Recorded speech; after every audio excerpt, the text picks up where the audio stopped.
الطبيعي لما شركة تقدم منتج جديد انه لازم يكون جديد، مش مجرد تغيير رقم الموديل وخلاص.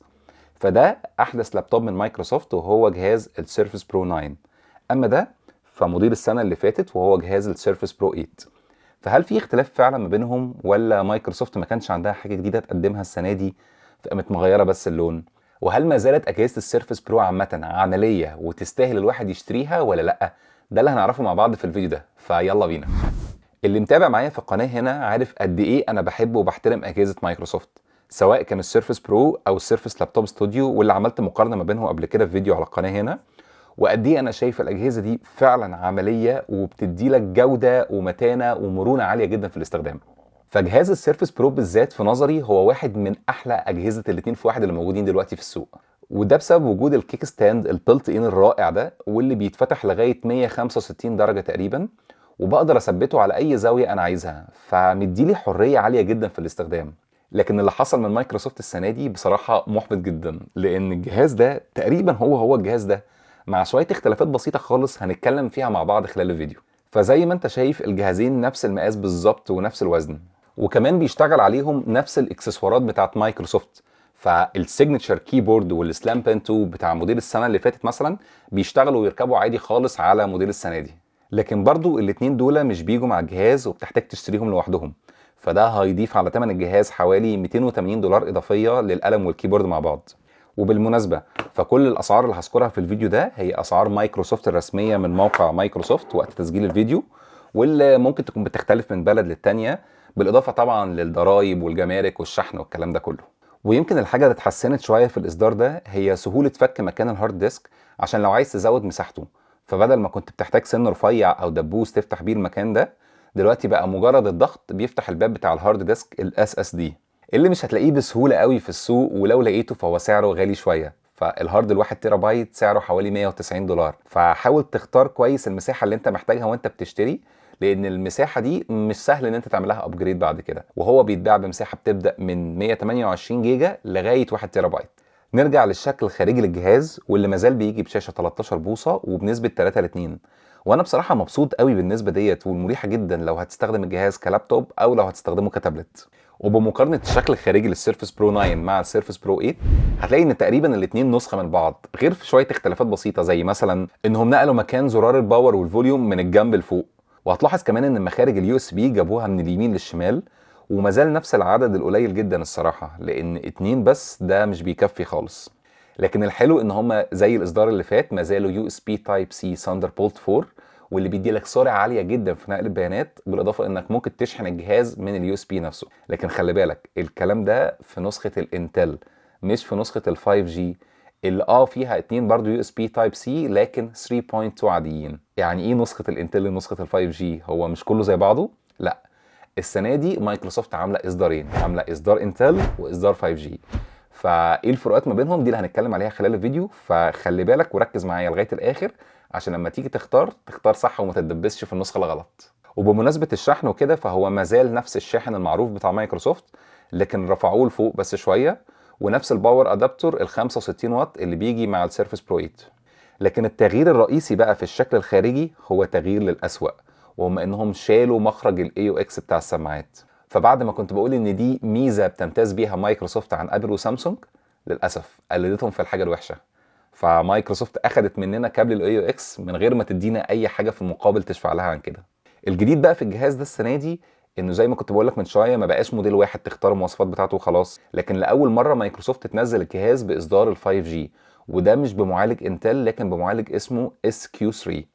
وده تعاون مشترك ما بين شركه مايكروسوفت وشركه كوالكوم المتخصصه في انتاج البروسيسور بتاع الموبايلات والتابلت. والمعالج الاس كيو 3 ده اللي موجود في النسخه ال 5 جي ده مبني على معالجات الارم او الاي ار ام، اللي موجهه اكتر ناحيه الهواتف المحموله والتابلتس. لكن انت مهم قوي تبقى فاهم انت بتشتري ايه، وتبقى عارف انت عايز ايه من الجهاز. لان بالرغم من انك ممكن تكون متحمس ان بقى فيه دلوقتي لابتوب 5 جي، لكن بصراحه انا رايي الشخصي ما انصحش خالص انك تشتري نسخه ال 5 جي السنه دي. وهقول لك ليه بس بعد ما نتكلم على شويه مميزات موجوده بس في اصدار ال 5 جي مش في اصدار الانتل.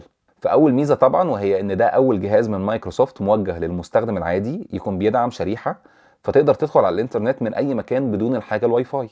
تاني ميزه في اصدار ال 5G انه بيدعم حاجه اسمها MPU او Neural Processing Unit، ودي بتستخدم عشان تدي امكانيات واوبشنز ليها علاقه بالاي اي او بالذكاء الاصطناعي، زي مثلا خاصيه الفويس فوكس، وهي ان اللابتوب او الجهاز يقدر يعزل تماما صوتك عن بقيه الدوشه اللي موجوده حواليك. وفي الحقيقه مايكروسوفت اتقنت الحته دي جدا، ففي الفيديو اللي نزلته على قناتها واللي بتعلن فيه عن الجهاز عملت تجربه كانت رائعه جدا في عزل الدوشه المحيطه. There's someone on a conference call. With one click of our voice focus feature, والام بي يو كمان بتستخدم في خاصيه الاوتوماتيك فيديو فريمنج، واللي شفناها قبل كده في الايباد والسامسونج جالاكسي تاب، وهي امكانيه تتبع وشك وعزل الخلفيه. واخر ميزه في اصدار ال 5G ان المعالجات المبنيه على تكنولوجيا الارم مش بتسخن زي معالجات انتل، وبالتالي فالجهاز مش بيحتاج نفس كميه التبريد اللي كنت بتحتاجها في لابتوب تقليدي قبل كده. وخلي بالك ان المميزات اللي اتكلمنا عليها دي كلها موجوده بس في نسخه ال 5G مش في نسخه الانتل. وزي ما انت شايف ان هو بدأ يحاول يقرب من كونه كموبايل او تابلت اكتر من كونه كلابتوب. فممكن انت دلوقتي تقول الله، طب ما المميزات دي كلها حلوه وزي الفل، امال انت ليه بتقول يا بشوي ان انا ما انصحش ان حد يشتريه دلوقتي؟ خليني اقول لك على عيب واحد بس ممكن ينسف لك خالص فكره ال 5G دلوقتي، وهي ان عيب نسخه الويندوز اللي على الاجهزه اللي بمعالجات الارم هو انها مش بتشغل اغلب التطبيقات الاساسيه. فتطبيق زي دروب بوكس مثلا مش هتعرف تشغله على المعالجات دي، ولا حتى تطبيق زي جوجل درايف، وحتى كروم فيه مشاكل كتيره قوي. ولو بتحاول مثلا تفتح يوتيوب من البراوزر هتلاقي الفيديو عمال يقطع معاك. ولو البرامج دي مش فارقه معاك، خليني اقول لك بقى ان حتى برامج شركه ادوبي زي الفوتوشوب والبريمير برضو مش بيشتغلوا لغايه دلوقتي على المعالجات اللي بتشتغل بتكنولوجيا الارم. فالحاجات دي كلها ممكن تعطلك جدا وانت شغال. ويعني ليها حلول تانية، ان انت بتحتاج تدور على حاجه اسمها ايميوليتر علشان يحاكي البيئه بتاعه التشغيل في الويندوز اللي موجوده على اجهزه انتل. بس دي دوشه كبيره قوي وبرضه ما بتدكش نفس البرفورمانس. خليني اقول لك ان حاجه بسيطه مثلا زي حتى الطباعه ممكن تكون مجهده جدا على اجهزه ال 5G، لان مش هتعرف تنزل الدرايفر بتاع البرينتر بسهوله. وبالتالي لو انت جايب الجهاز ده عشان تستخدمه كلابتوب مش تابلت، فما انصحكش ابدا تشتري نسخه ال 5G، وخليك في نسخه الانتل اللي فعلا هتكون مستمتع جدا وانت شغال عليها، ودي اللي هنتكلم عليها دلوقتي. انسى بقى العيوب اللي اتكلمنا عليها من شويه في اجهزه ال 5G، وانسى اني محبط ان مايكروسوفت ما عملتش ب 2 جنيه تجديد السنه دي. لكن خلينا بقى نتكلم على السيرفس برو 9 عامه، لان بصراحه ما زالت اجهزه السيرفس برو سواء ال8 او ال9 من احسن الاجهزه الاتنين في واحد اللي ممكن تشتريها لو انت بتدور على النوع ده من الاجهزه. فانا معايا السيرفس برو 8 بقاله اكتر من سنه دلوقتي، وفعلا ولا يوم ندمت على القرار اني اشتريته. فاجهزه مايكروسوفت بصفه عامه متصنعه من خامات محترمه جدا، فالجهاز كله مصنوع من الالومنيوم. والسنه دي السيرفس برو 9 نسخه انتل متاح باربع الوان، وهم الجرافايت او الاسود، والبلاتينم او الفضي، والفورست او الاخضر، والسافاير او الازرق اللي معايا هنا. لكن نسخه ال 5G بتيجي بلون واحد بس وهو البلاتينم او الفضي، ودي اللي فيها كل الدلع اللي اتكلمنا عنه من وجود ال 5G والام بي يو وامكانيات الكاميرا والمايك دول كلهم. وكارتة الجرافيكس هي اللي كانت موجوده في موديل السنه اللي فاتت، وهي انتل ايريس اكس اي.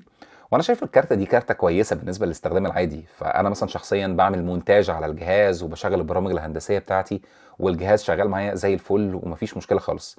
غير بقى لو واحد بيعمل انيميشن او بيعمل شغل جرافيكس تقيل شويه، ففي الحاله دي الكارتة مش هتكون مناسبه بالنسبه له، ومحتاج ان هو يجيب اكسترنال جي بي يو، وممكن يوصلها باليو اس بي تايب سي اللي موجود، وهتديله بيرفورمانس عالي جدا وقتها، مش هيحس خالص بمشكله في كارتة الجرافيكس. يمكن النقطه اللي حصل فيها فرق في الاداء ما بين الجهازين هو في البروسيسور.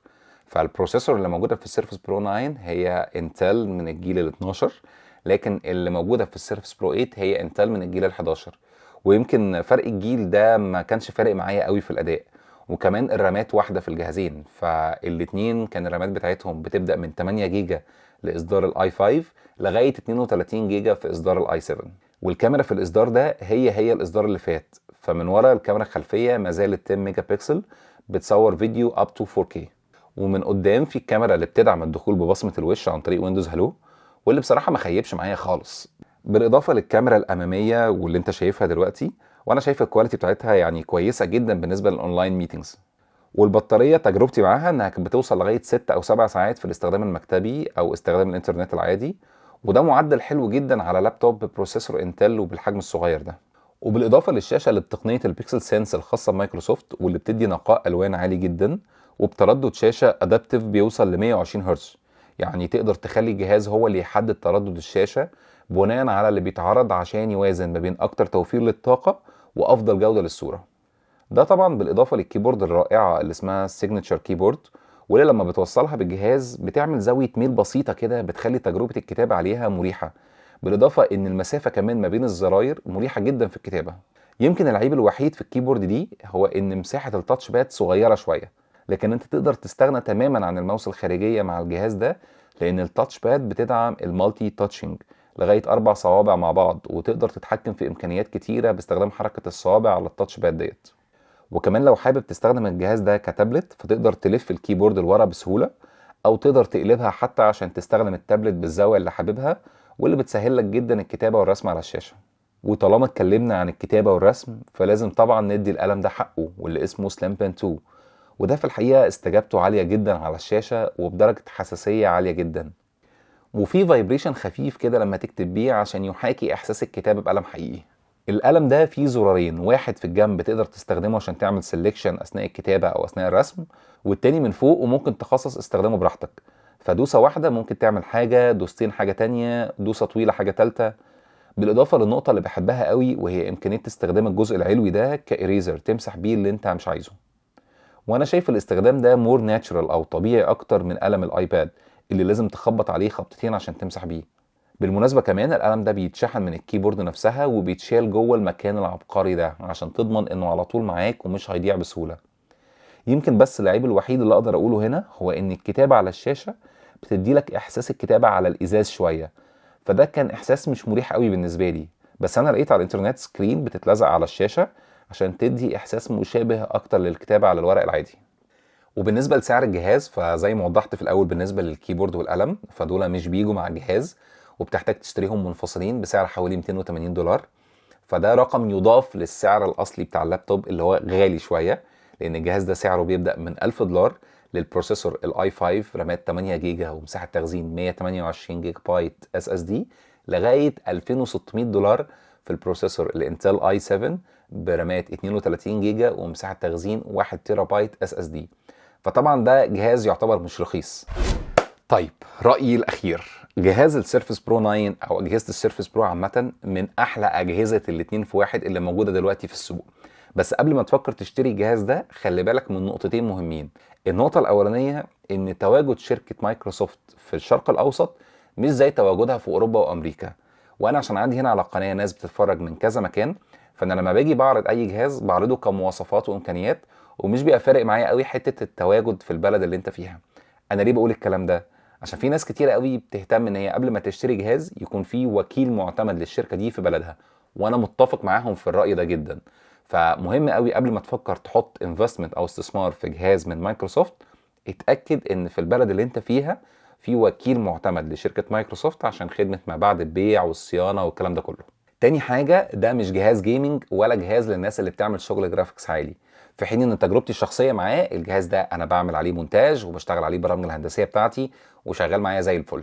لكن انا بقول لك النقطه دي علشان بالفلوس اللي انت هتحطها بالذات لو هتجيب الاي 7 برامات عاليه مثلا 32 جيجا، انت الرقم اللي هتحطه في الجهاز ده تقدر تجيب بيه لابتوب تاني متخصص في جرافيكس او في الجيمنج ويكون بيديلك امكانيات جباره، لكن هيكون على حساب الكواليتي بتاعت الماتيريال والمرونه في الاستخدام والوزن والحركه والكلام ده كله.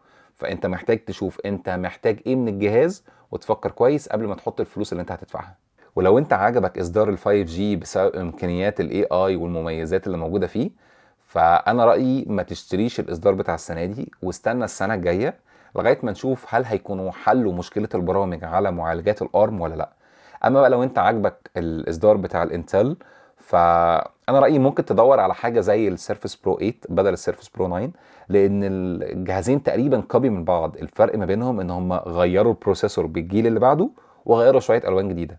فانا شايف ان الفرق ما يستحقش ان انت تدفع فلوس اكتر في موديل السنه دي، والسيرفس برو 8 هيديك كل الاداء اللي انت محتاجه. ده رايي الشخصي. انا حابب اسمع رايك لو انت بتفكر تشتري اجهزه 2 في 1، هل بتفكر في السيرفس برو 8 ولا السيرفس برو 9 ولا بتفكر في جهاز تاني اصلا؟